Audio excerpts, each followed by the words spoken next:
Hi guys, welcome to my YouTube channel Smart Learning. Guys, today we are going to discuss about types of fraction. Fraction কত রকমের হয় এবং সেগুলো কি কি আজকে আমরা সেই সব নিয়ে আলোচনা করব।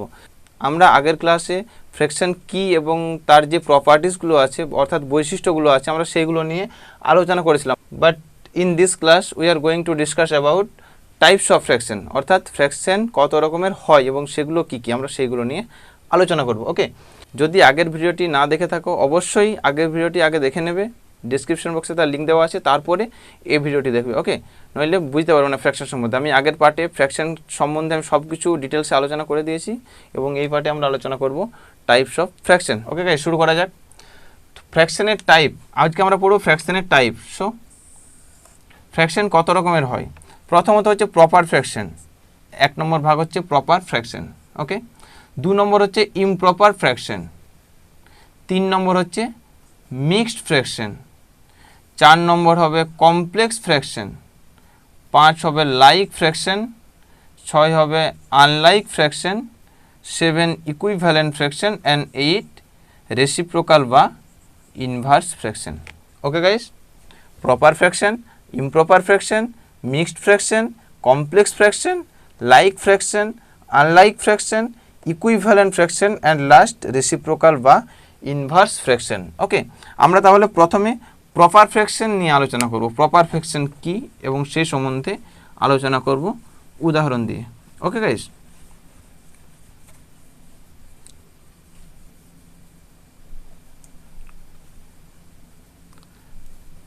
তাহলে আমি এক নম্বরে বলেছিলাম প্রপার ফ্র্যাকশন। প্রপার ফ্র্যাকশন কি?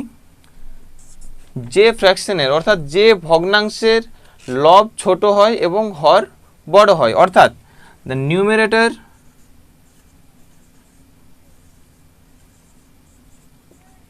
is less than denominator. Okay, numerator is less than denominator, অর্থাৎ নিউমারেটর ছোট হবে অর্থাৎ লব ছোট হবে এবং হর বড় হবে, সেটিকে বলা হয় প্রপার ফ্র্যাকশন। ওকে, যেমন উদাহরণ 1/2, 4/6, 3/8, এগুলো সব প্রপার ফ্র্যাকশন। এগুলো কি? উপরেরটা হলো নিউমারেটর এবং নিচেরটি হলো ডিনোমিনেটর। ওকে, এখানে নিউমারেটর 1 আছে, ডিনোমিনেটর 2 আছে, তাহলে নিউমারেটর ছোট এবং ডিনোমিনেটরটা বড়। তাহলে আমি বলেছিলাম প্রপার ফ্র্যাকশনের denominator is greater than numerator. Okay, denominator সবসময় বড় হবে, সেটাই হচ্ছে প্রপার ফ্র্যাকশন। ওকে গাইস, এবার আমরা পড়ব দ্বিতীয় ভাগ। আমি কি বলেছিলাম? Improper fraction. ওকে, সো আমি দু নম্বর ভাগ বলেছিলাম ইমপ্রপার ফ্র্যাকশন। ইমপ্রপার ফ্র্যাকশন আমি কি বলেছিলাম? ইমপ্রপার ফ্র্যাকশন হবে প্রপার ফ্র্যাকশনের ঠিক বিপরীত, অর্থাৎ এখানে হবে নিউমারেটরটা বড় হবে, নিউমারেটর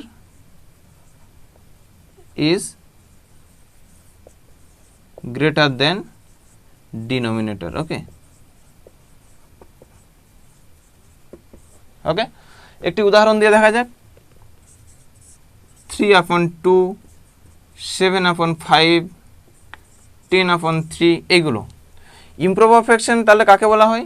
যেসব ভগ্নাংশে লব হরের থেকে বড় হয় বা সমান হয়, equal or greater than denominator, তাকে বলা হয় ইমপ্রপার ফ্র্যাকশন। ওকে গাইস, তাহলে 10/3, 7/3, 3/2, এগুলো সব ইমপ্রপার ফ্র্যাকশন। ওকে, এবার 3 নম্বরে আমরা পড়ব mixed fraction. Okay, so number 3 is mixed fraction.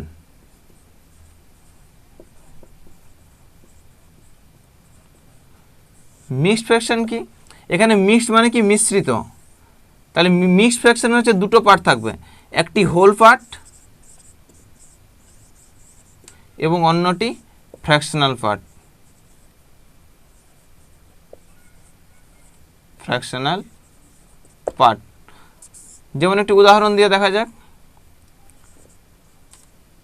2/1/2, okay, 3/5 5/8।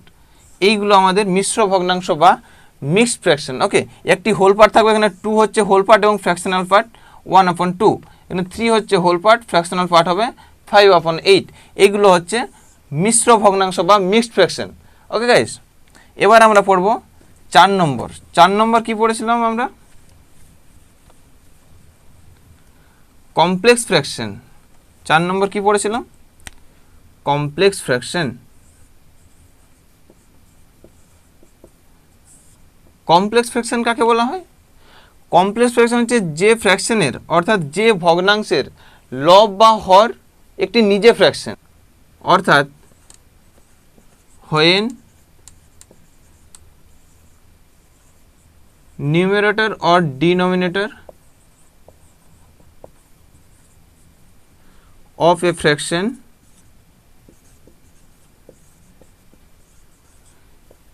is a fraction itself.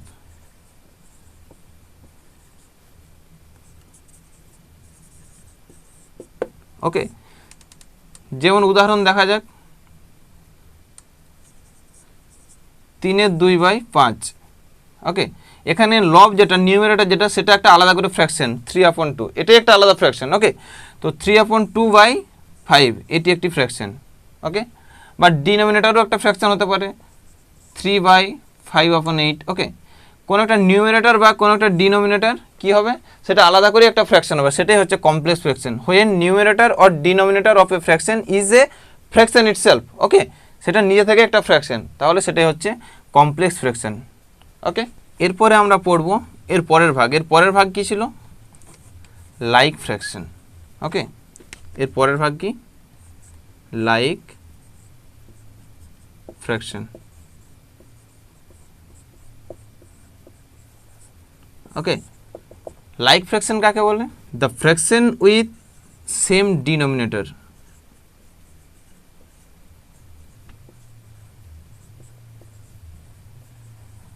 Same denominator. Okay, the fraction with same denominator is called like fraction. Okay, অর্থাৎ সবারই হরগুলো একই হবে, কয়েকটি ভগ্নাংশ দেওয়া থাকবে, তার হরগুলো সবারই একই হবে। যেমন 3/8, 7/8, 6/8, এখানে সবারই এই ভগ্নাংশের সবগুলোরই হর একই আছে। ওকে, এই ফ্র্যাকশনের সবগুলোরই ডিনোমিনেটর যেটা, সেটা একই আছে। তো এই ভগ্নাংশগুলোকে বলা হয় লাইক ফ্র্যাকশন। ওকে, বুঝতে পেরেছ? তো এবার আমরা পড়ব এর পরের ভাগ। পরের ভাগ কি ছিল? Unlike fraction. Unlike fraction like ফ্র্যাকশনের ঠিক উল্টোটা, অর্থাৎ ডিনোমিনেটরগুলো এখানে আলাদা আলাদা হবে। Okay, different denominator.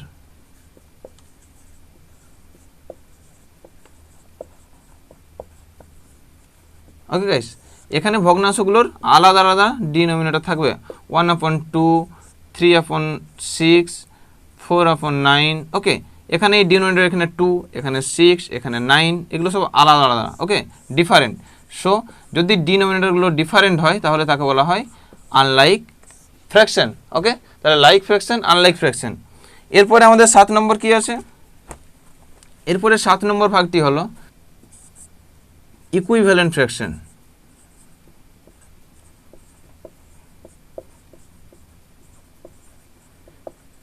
Equivalent fraction কাকে বলা হয়? when 2 or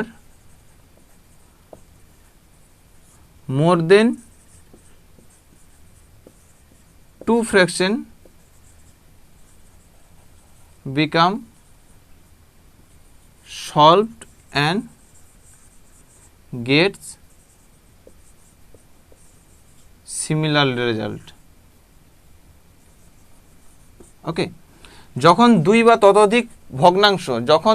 ততোধিক ভগ্নাংশের সলভ করা হয়, সমাধান করা হয়, তখন একই উত্তর পাওয়া যাবে, গেট সিমিলার রেজাল্ট। ওকে, যেমন ধরো 11/7, 22/14, 33/21, এগুলোকে আমি যদি সলভ করি এটাকে এর থেকে আর ছোটো ভগ্নাংশে পরিণত করা যায় না, 11/7কে করা যায় না, বা 22/14কে করা যায়। 2 দিয়ে ভাগ করলে 11 2 22, 7 2 14, সো 11/7। এটাকে করলে কি যাবে, 3 দিয়ে 3 11 33, 3 7 21, সো 11/7। সো এখানেও 11/7, এখানেও 11/7, এখানেও 11/7। তাহলে আমি 2 বা ততোধিক ভগ্নাংশকে আমি সমাধান করলাম, কিন্তু একই রেজাল্ট পেলাম, তিনটেরই একই। সো এটি একটি ইকুইভ্যালেন্ট ফ্র্যাকশন, অর্থাৎ একই রকম ফ্র্যাকশন, একই রকম answer, get similar result. Okay guys, so এবারে আমরা লাস্ট পড়বো। লাস্ট ফ্র্যাকশন কি পড়েছিলাম, রেসিপ্রোকাল বা ইনভার্স ফ্র্যাকশন। লাস্ট আমরা কি পড়েছিলাম,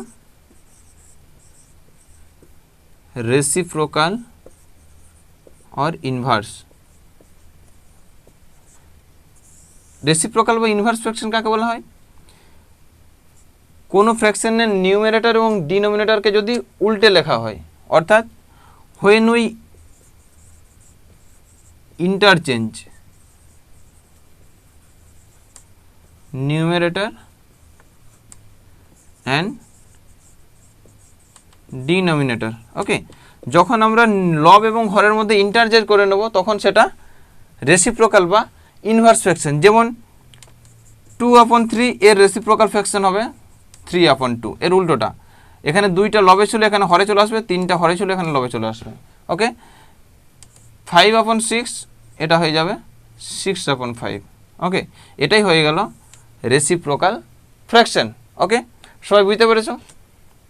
তাহলে আজ আমরা ফ্র্যাকশনের টাইপ সম্বন্ধে পড়লাম, ফ্র্যাকশন কত রকমের হয় এবং সেগুলো কি কি সেই সম্বন্ধে আজকে আমরা জানলাম। আশা করি ভিডিওটি তোমাদের সকলেরই ভালো লেগেছে। যদি সত্যি ভালো লেগে থাকে please press the like button and follow my channel. Okay guys, bye bye.